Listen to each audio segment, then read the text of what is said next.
Pull up, grab the fuel nozzle, and get ready to fuel up on trends and strategies to grow your travel center business in this episode of The Truck Stops Here, brought to you by Natso. Now, here are your hosts, Amy Toner and Darren Schulte. Welcome to this episode of The Truck Stops Here. I'm Natso's Amy Toner, and I have a special guest with me, Darren Schulte. Today, we're going to talk about adding fuel lanes. Darren, tell us a little bit about yourself. You bet, Amy. How are you, though, before I start? I'm so good because you're here. Fantastic.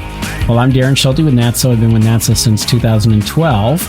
And prior to that, I worked for Love's Country Stores, petrol stopping centers, Amaretta Hess Oil, as folks know it, on the East Coast, and a distribution organization that sold products into the travel centers. And total, it's about 30 years in the business. Awesome. Well, I know you get a lot of questions for people about adding fuel lanes. So I thought we'd just break it down for people, solve that problem for them. What are some of your recommendations in the fuel lane area? Actually, that's actually a really good question. So one of the things is you just referenced, we do get a lot of questions, especially on new builds or members that are thinking adding to their existing lanes. And the questions are far-reaching, such as, what should the width be, for example? And when someone asked me that question, I said, at a minimum, it needs to be about 14 feet. I don't think you have to have a width between pumps more than 14 feet, but some of our members like to try to cram it in there. And I think when you do things like that, you're potentially losing customers that have wide mirrors or maybe wider loads and things like that. Additionally, when you're building it, I think you have to think about the canopy itself. And what I mean by that is, how wide do you want your canopy to be? And you may say, well, if you've only carrying diesel and DEF in terms of fuel out there, why do you need it to be any bigger? Well, one of these days, whether it's in your lifetime, my lifetime, your son's lifetime, my grandchildren's lifetime, there's going to be all different types of fuels out there. So I'm always recommending have a wider canopy, and then what we call plumb for some potential additional types of fuel, whether it be EV, whether it be CNG, LNG, propane, whatever it might be. That way, should those types of products end up becoming mainstream in your area, you're already prepared for it. You don't have to dig up concrete. You don't have to do a lot of hard additional work to be compliant and so forth. Other things to consider is about, what else do you put out there? Can you put out vending machines? Is that something to consider to service your drivers? Could you put in a Sonic style ordering system? So when a truck driver rolls up, he or she gets out of the truck, starts pumping fuel, and they could go ahead and order their food to either be delivered to them or be ready for them when they come inside. Can you put in a kiosk? Do you have the proper ways for them to swipe or scan contactless payments? Can they do the loyalty out there? How are you going to advertise out there? That's another thing that we often see is truck drivers roll up, getting their gas. It's beautiful. It's nice and clean out there for them, but they have no idea what kind of features and benefits the travel store has, what kind of products, what kind of food. And as we've mentioned, on other times, it's super important to understand the speed. And you can really turn your fuel island into a messaging board, for lack of better words, for your members to know. I'm sorry, you're not your members, but your customers, so they know what's inside the store. How long does it take for a truck driver, to fuel up? I love that question. The actual process of, when I say the process of me filling my truck up in a high-speed nozzle that's doing 30, 40 gallons a minute, it doesn't take long to fill a 100-gallon tank up. As you can see, it's a 3 to 5 minute process, maybe at the most.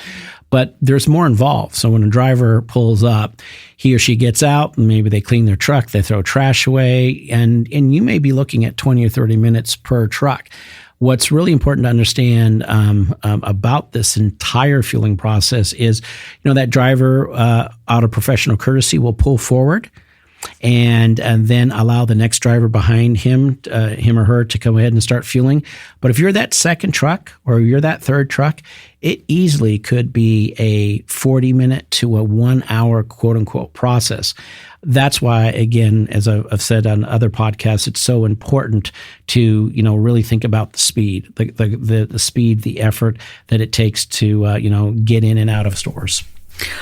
Are there other things that you need on your fuel lanes? I've seen like those windshield wipers with the really long handles or little ladders. What other things? The basics. So, your truck driver as your core customer is someone who's probably generating the most revenue in terms of sales for your location, just because of the sheer cost of fueling a truck.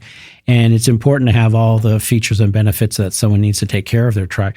So it would start with, again, what I'm going to call islands, or the fuel islands that are painted properly, so he or she knows how to enter them. Believe it or not, if you don't have the proper signage up, they may be going in and out of your travel center improperly, and that includes the fuel lanes.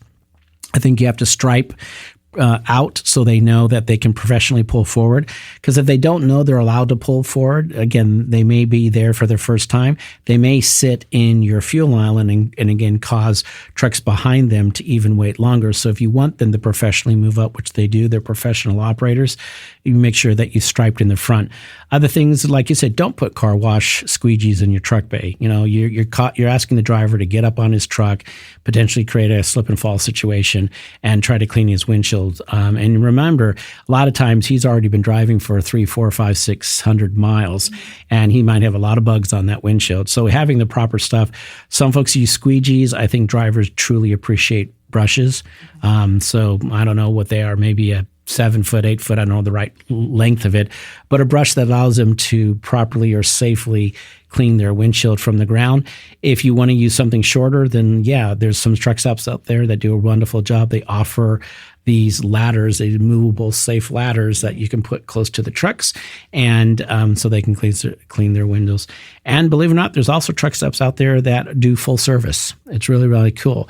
They're far and few between, but essentially a truck driver pulls up, he or she gets out of the truck, and you've got someone there to actually, at no additional cost, but they're cleaning actually your windshields and things like that, and allowing you to run in, use the restroom, and grab food and so forth. Buy more stuff. Absolutely. Okay.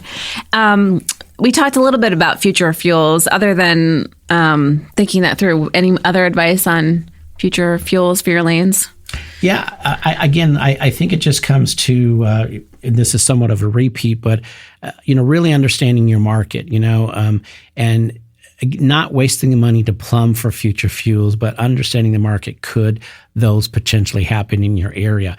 So like, for example, if you're in your truck stop area and you're close to a municipal area where you might be able to sell propane, it makes sense to consider putting propane tanks, again, not the ones you grab for your barbecue, but a lot of vehicles will run on propane, and putting that type of equipment in your fueling lanes. Same thing as I referenced about EV, rather than having maybe future trucks are EV diesel hybrids or something like that. Thinking about, again, where could that station be in your canopy, so you're not taking valuable space up in your lot to have all these different fueling stations all over the place when you can have it under one canopy. Okay. What about DEF? So in today's world, if you don't have bulk DEF at the fuel pump, at the diesel pump, I think you're missing a huge opportunity. And the other thing I would tell you that is not that it's necessary to have it out in the gasoline area, but as we're always stressing at NATSO, it's important to know your customer. If you happen to have a lot of diesel box trucks that are fueling at your operation, and you notice that they are utilizing the front area to fuel, you may want to consider putting bulk DEF even at the front pay. I know that might sound crazy, but when it comes again to time and effort, if you're asking if a driver is using your front area to fill up his box truck, less than 27 feet long, and then you're telling him to go to the back and then get the bulk DEF, he may not be willing to do that. Not all of these box trucks have large openings for their diesel. If folks are not familiar, auto diesel nozzles have a much smaller circumference than the high flow diesels in the back. Sometimes they don't fit in pickup trucks. Sometimes they don't fit in RVs. Sometimes they don't fit in box trucks.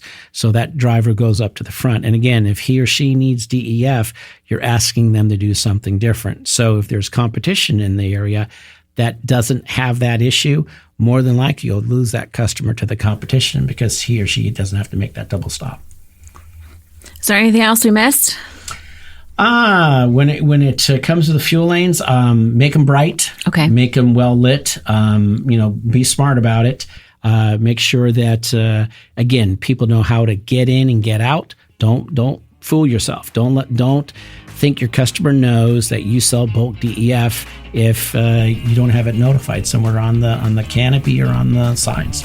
All right. Well, thank you, Darren. I know you get a lot of questions on this. How can people reach out to you?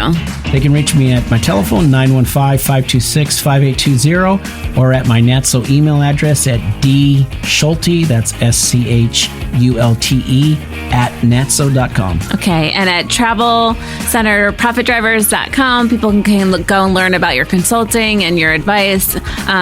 Thanks, everyone, for listening. Visit truckstopshere.show for more information.